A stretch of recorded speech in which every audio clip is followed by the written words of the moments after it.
Good morning बच्चे, कैसे हैं आप लोग। आज के इस नए वीडियो में आपका स्वागत है। तो आज हम लोग चैप्टर 12 विराम चिन्ह के बारे में अध्ययन करेंगे कि विराम क्या होता है, विराम चिन्ह क्या होता है। जब हम कुछ बोलते हैं, लिखते हैं, तब हमारी बात को प्रभावशाली बनाने के लिए या ठीक तरह से कहने के लिए वाक्य में कुछ स्थान पर रुकने या विराम करने की आवश्यकता होती है। ऐसा न हो तो कहने या लिखने के भाव में अर्थ का अनर्थ हो सकता है। यदि कुछ हम बोलते जाए या वाक्य में विराम नहीं ले, फुल स्टॉप नहीं लिखे लिखने वक्त, तो वह लिखने का जो तरीका है, अगर लिखते जाते हैं अगर राम क्या खा रहा है, अगर वहाँ पे प्रश्नवाचक चिन्ह नहीं देते हैं तो वह गलत हो जाता है, अर्थ का अनर्थ हो जाता है। वही बता रहा है कि जब वाक्य में कुछ स्थान पे रुकने या विराम करने की आवश्यकता होती है, ऐसा न हो तो कहने या लिखने के भाव में अर्थ का अनर्थ हो सकता है, इसलिए विराम की बहुत आवश्यकता होती है। इसी तरह जब हम लिखने में विराम चिन्ह का प्रयोग करते हैं तो देखा जाता है कि विराम चिन्ह में यदि हम विराम चिन्ह का प्रयोग ना करें, कॉमा का, निर्देशक चिन्ह का, योजक चिन्ह का, कोष्ठक का, उद्धरण का प्रयोग ना करें तो वाक्य का कोई अर्थ ही नहीं होता। इसलिए विराम चिन्ह की बहुत ही आवश्यकता होती है। तो विराम चिन्ह की क्या उपयोगिता है, इसका क्या अर्थ है। तो उचित विराम चिन्हों का किसी वाक्य में उचित स्थान पर प्रयोग करना ही आवश्यक है।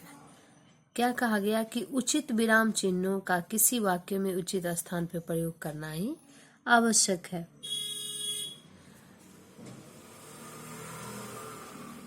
तो विराम के बारे में हम लोग क्या जाने कि जब हम लिखते या बोलते समय जब हम अपनी बात को प्रभावशाली बनाने के लिए वाक्य के कुछ स्थान पे रुकते हैं या विराम देते हैं तो उसे हम विराम कहते हैं। और जब हम लिखने के क्रम में जब हम वाक्य को प्रभावशाली बनाते हैं तो उसे हम विराम चिन्ह कहते हैं। जैसे कुछ विराम चिन्ह दिए गए हैं तो पूर्ण विराम है, देख रहे हैं आप यहाँ पे पूर्ण विराम। फिर है प्रश्न सूचक चिन्ह, जिसे प्रश्नवाचक चिन्ह भी बोलते हैं। फिर है अल्प विराम, अल्प विराम, विस्मयादि सूचक चिन्ह, ये रहा विस्मयादि सूचक चिन्ह। फिर है निर्देशक चिन्ह, योजक चिन्ह, योजक थोड़ा छोटा होता है, निर्देशक उससे बड़ा होता है।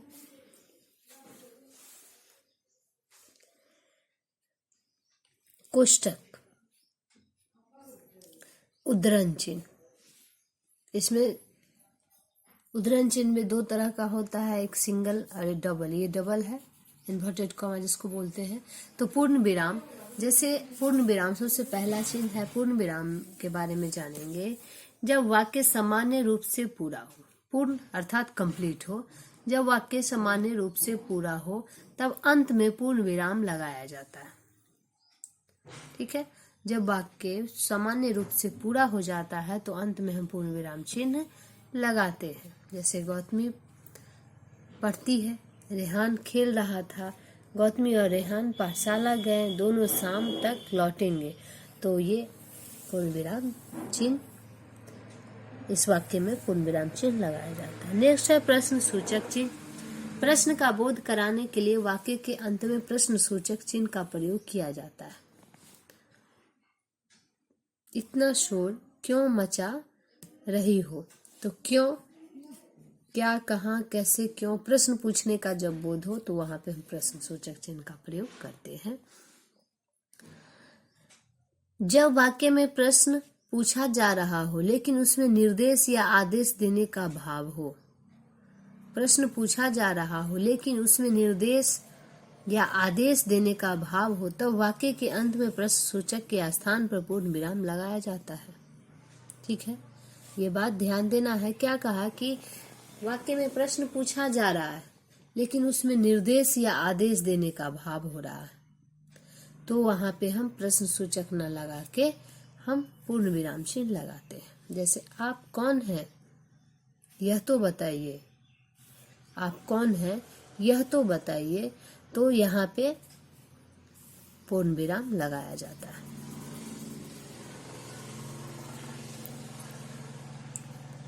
यह भी लिखो कि तुम उधार कब चुकता करोगे, तो यहाँ पे हम पूर्ण विराम चिन्ह लगाते हैं, ना कि प्रश्नसूचक चिन्ह। नेक्स्ट अल्प विराम चिन्ह, जब वाक्य में जिस स्थान पर कुछ थोड़ी देर ठहरना हो, बहुत थोड़ी देर, कुछ देर के लिए जब हम ठहरते हैं वाक्य में, तो वहां पे अल्प विराम चिन्ह लगाते हैं। ये कॉमा लगाते हैं। जैसे मैंने केले, सेब और अमरूद खरीदे, मैंने केले, सेब और अमरूद खरीदे। चिंता, निराश और क्रोध हमारे दुश्मन है। मैं पढ़ूंगा, तुम खेलोगे और वह सब्जी लेकर आएगा। तो यहाँ पे अल्पविराम चिन्ह का हम प्रयोग करते हैं जब वाक्यों में बहुत थोड़ी देर के लिए रुकना पड़ता है, ठहरना पड़ता है। तो नेक्स्ट है, एक ही प्रकार के कई शब्द तथा वाक्यांश जब साथ साथ आ जाए और उनके बीच योजक न हो, तब प्रत्येक शब्द शब्दांश के साथ अल्प विराम लगाया जाता है। ठीक है, क्या कहा गया कि जब वाक्य में शब्द शब्दांश साथ साथ आ जाए, उनके बीच कोई योजक न हो, तब प्रत्येक शब्द शब्दांश के साथ अल्प विराम चिन्ह लगाया जाता है। जैसे यहाँ पे देखिए, योजक राम और लक्ष्मण के बीच में योजक नहीं, तो राम लक्ष्मण, राम कौमा लक्ष्मण कौमा भरत और शत्रुघ्न में बड़ा प्यार था। अल्पना आई, 1 घंटे तक रुकी और फिर चली गई। तो यहाँ पे हम अल्पविराम चिन्ह का प्रयोग करते हैं। जब परस्पर संबंध रखने वाले दो शब्द के बीच में कोई वाक्यांश आकर उन्हें अलग अलग कर दे, तब उस वाक्यांश के दोनों ओर अल्पविराम लगाया जाता है। दीपू जो कल आया था मेरा अभिन्न मित्र है। ठीक है, तो यहाँ पे अल्पविराम लगाएंगे। किसी वाक्य का उद्धृत करते समय प्रथम उपवाक्य के पहले अल्प विराम लगाया जाता है। जैसे नेताजी ने पूछा क्या आप मुझे वोट देंगे, तो यहाँ पे हम अल्प विराम चिन्ह का प्रयोग करते हैं। वाक्य के आरंभ में, वाक्य का जब शुरुआत होता है प्रारंभ में हाँ या नहीं पर बल देने के लिए विराम का प्रयोग किया जाता है। हाँ, हम सब आपको जिताएंगे। नहीं, मैं तो उन्हें वोट नहीं दूंगा। तो यहाँ पे क्या कहा गया, हाँ और नहीं पर बल देने के लिए अल्पविराम का उपयोग करते हैं। ठीक है, ये अल्पविराम के बारे में। नेक्स्ट है विस्मयादि सूचक या विस्मयादि बोधक चिन्ह, इसे बोलते हैं। तो मन के भावों जैसे हर्ष, घृणा, शोक, आश्चर्य आदि को प्रकट करने के लिए प्रयुक्त शब्दों के साथ विस्मयादि सूचक चिन्ह लगाया जाता है। जैसे आहा मजा आ गया, ओह यह तो बुरा हुआ। क्या कहा जा रहा है कि हर्ष खुशी के लिए, फिर शोक के लिए, आश्चर्य के लिए, घृणा के लिए जब किया जाता है तो वहां विस्मयादि सूचक चिन्ह लगता है। अरे आप अभी तक रुके हैं। छी, मैं तो बदबू से परेशान हो गई हूँ। तो यहाँ पे हम विस्मयादि सूचक चिन्ह लगाते हैं। फिर निर्देशक चिन्ह, वाक्य में प्राय निर्देश के लिए निर्देशक चिन्ह का प्रयोग होता है। इसका प्रयोग निम्नलिखित रूप में होता है। विषय या विभाग संबंधी प्रत्येक शीर्षक के आगे और जहां उद्धरण देना हो वहां निर्देश चिन्ह लगाया जाता है। हॉल में उपस्थित लोग, नर नारी कौमा बच्चे बूढ़े सभी ठहाका लगाने लगे। फिर है वाक्य में किसी पद का अर्थ अधिक स्पष्ट करना हो, किसी पद का अर्थ। ठीक है, यहाँ कहा कि विषय विभाग संबंधी प्रत्येक शीर्षक के आगे जहाँ उद्धरण देना हो तो वहाँ पे हम निर्देश चिन्ह का प्रयोग करते हैं। यहाँ पद का अर्थ अधिक स्पष्ट करना हो तो किसी बात को दोहराना हो, वहाँ इसका प्रयोग होता है। तुम्हें एक बार फिर मेरी मदद करनी होगी, तुम्हें एक बार फिर मेरी मदद करनी होगी बस एक बार फिर। तो यहाँ पे हम निर्देशन का प्रयोग करते हैं। नेक्स्ट है किसी के कथन का ज्यों का त्यों लिखने के लिए कथन के पहले भी इसका प्रयोग होता है। जैसे माँ बेटा खाना खा लो, बेटा मुझे भूख नहीं है। तो यहाँ पे हम निर्देशक चिन्ह का प्रयोग करते हैं। नेक्स्ट है योजक चिन्ह। जब दो शब्दों के बीच आपस में कुछ संबंध हो उनके मध्य में योजक चिन्ह लगाया जाता है। वह रात दिन परिश्रम करता रहा, चलते चलते उसने अपने मन की बात कह ही डाली, चाय वाय तो पिला दो। नेक्स्ट है तुलना करने के लिए सा सी से प्रयुक्त करने पर उसके पहले योजक चिन्ह लगाया जाता है। जैसे तुझ सा आदमी मैंने नहीं देखा, वह सचमुच नन्ही सी परी लग रही थी।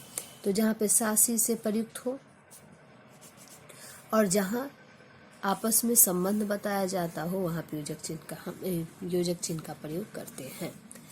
योजक चिन्ह निर्देशक चिन्ह जैसा ही दिखता है। जैसे कि अभी इससे पहले यहाँ पे बताएं कि ये दोनों एक ही जैसा दिखता है, लेकिन ये थोड़ा छोटा और ये बड़ा होता है। तो यहाँ पे देखें क्या कह रहा है कि योजक चिन्ह निर्देशक चिन्ह जैसा ही दिखता है, लेकिन आकार में निर्देशक चिन्ह से लगभग आधा होता है।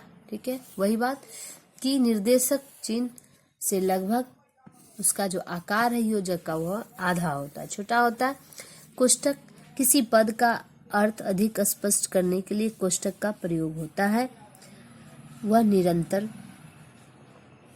लगातार बोलता रहा। राजेंद्र बाबू भारत के प्रथम राष्ट्रपति बहुत विद्वान थे। तो यहाँ पे हम कोष्टक का प्रयोग करते हैं। नेक्स्ट है उद्धरण चिन्ह। दूसरे की उक्ति जहाँ बिना किसी परिवर्तन के लिखी जाए वहाँ उद्धरण चिन्ह लगाया जाता है और उससे पूर्व अल्प विराम लगता है। जैसे मैंने पूछा, बताया गया कि जहाँ दूसरे की उक्ति या जहाँ बिना किसी परिवर्तन के लिखा जाए वहाँ उद्धरण और उससे पूर्व ही अर्थात उससे पहले अल्प विराम लगाया जाता है। मैंने पूछा कौमा तुम्हारा मुंह क्यों सूजा हुआ है। तो यहाँ पे उद्धरण चिन्ह लगाया गया है और यहाँ पे अल्पविराम। उसने कहा माँ ने खेलने से मना कर दिया, माँ ने खेलने से मना कर दिया। तो यहाँ पे उद्धरण, यहाँ पे अल्पविराम का प्रयोग किया गया। नेक्स्ट है जो सिंगल इन्वर्टेड कॉमा होता है उसे एक हरा आ, जो यहाँ पे डबल है इसे हम दोहरा उद्धरण कहते हैं। ठीक है, ऊपर के उदाहरण में प्रयुक्त उद्धरण चिन्ह दोहरा उद्धरण है। ठीक है, आप देख रहे हैं यहाँ पे डबल है। उद्धरण चिन्ह एक हरा भी होता है। इसका प्रयोग निम्न प्रकार से होता है। जैसे किसी व्यक्ति के उपनाम, ठीक है, बहुत इम्पोर्टेंट है, याद रखेंगे। किसी व्यक्ति के उपनाम या पुस्तक आदि के आगे हम सिंगल इन्वर्टेड कॉमा का प्रयोग करते हैं, एक हरा का प्रयोग करते हैं। किसी के द्वारा कुछ उक्ति कही जाती है वहाँ पे हम डबल का प्रयोग करते हैं। जैसे रामधारी सिंह दिनकर महान कवि थे। तो यहाँ पे किसी के उपनाम है दिनकर, तो यहाँ पे किसी के नाम और पुस्तक आदि के नाम के साथ एक हरा चिन्ह का प्रयोग होता है। रश्मि रथी नामक पुस्तक उन्होंने ही लिखी थी। तो यहाँ पे पुस्तक का नाम है, इसलिए यहाँ पे सिंगल इन्वर्टेड कॉमा का प्रयोग किया गया। दोहरे उद्धरण के अधीन अन्य उद्धरण देने के लिए भी एक हरा उद्धरण चिन्ह लगाया जाता है।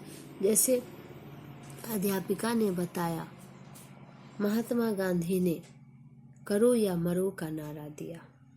ठीक है, तो यहाँ पे महात्मा गांधी ने करो या मरो का नारा दिया। तो यहाँ पे इनके द्वारा जो उक्ति कही गई है, ठीक है, तो यहाँ पे डबल इन्वर्टेड कॉमा है। और दोहरे उद्धरण के अधीन अन्य उद्धरण के लिए भी एक हरा उद्धरण का प्रयोग किया जाता है। जैसे अध्यापिका ने बताया कि महात्मा गांधी ने करो या मरो का नारा दिया। ठीक है, तो ये चैप्टर यहाँ पे कंप्लीट हुआ। आप सभी बच्चे इसे ध्यानपूर्वक याद कर लेंगे ये शब्दावली को। इस चैप्टर का अभ्यास प्रश्न है, वाक्य में विराम चिन्ह लगाने की आवश्यकता क्यों होती है? वाक्य में विराम चिन्ह लगाने की आवश्यकता क्यों होती है, इसके बारे में लिखेंगे। फिर है, वाक्य के अंत में लगाने वाले किन्हीं 2 विराम चिन्हों के नाम लिखिए। अब बहुत सारे विराम चिन्ह के बारे में बताया गया, उसमें से 2 लिखना है जो वाक्य के अंत में लगता हो, ये बात ध्यान रखना है। एक खरे उद्धरण चिन्ह का प्रयोग कहाँ कहाँ होता है? एक खरे उद्धरण चिन्ह का प्रयोग कहाँ कहाँ होता है? आप जस्ट यहाँ पे भी तुरंत पढ़े, एक खरे का कहाँ प्रयोग हुआ है, ठीक है, एक खरे का प्रयोग कहाँ हुआ है। तो दूसरा क्वेश्चन में लास्ट में लगने वाला पूछ रहा है, तो ये दोनों भी लिख सकते हैं। फिर वहाँ पे बोला कि विराम चिन्ह की आवश्यकता, वाक्य में विराम चिन्ह की लगाने की आवश्यकता क्यों हुआ।